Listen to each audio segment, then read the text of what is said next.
So how do we deal with children, buchurim, and adults? The harsh way or the caring and loving way? If you ask me, I don't know. So let's see what the Ramban says. The Ramban says, definitely only the caring and loving way. That's the only way how it's going to work. And if not, you might get punished. And he brings proof from Moshe Rabbeinu. Moshe Rabbeinu didn't get to Eretz Yisrael. The reason for that is, says the Ramban, is because he called the Jewish nation Shimi Nu Hamoirem. Heirzi eng Vidish Beiniger.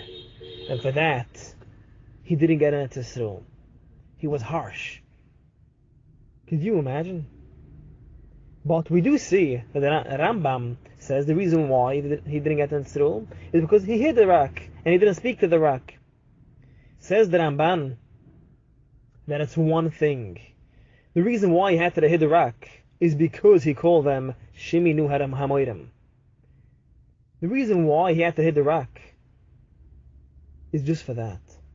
He could have spoken to the rock, just like he could speak to a person. Some people have a rock on their head, but you can speak to them and it will work. If Moshe Rabbeinu would have spoken nicely to the Jewish nation, then speaking to the rock will be enough.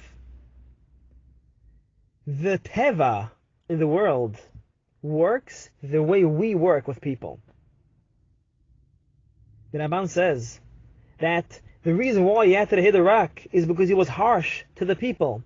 So now the nature also only will work in the harsh way. If he would have just spoken to the Jewish nation, then speaking to the rock will work. But if you hit the Jewish nation with names, then you'll have to hit the rock. And it's one thing. And that's how Moshe Rabbeinu didn't get into Yisrael. So if you ask me now how to deal with kids, definitely not the harsh way. That will not work. And the Ramban says, like the Unconditional Life, he explains that the way to deal with people is talk nicely to them. Bring them up to the level just by talking to them, and eventually they will realize that they should change themselves.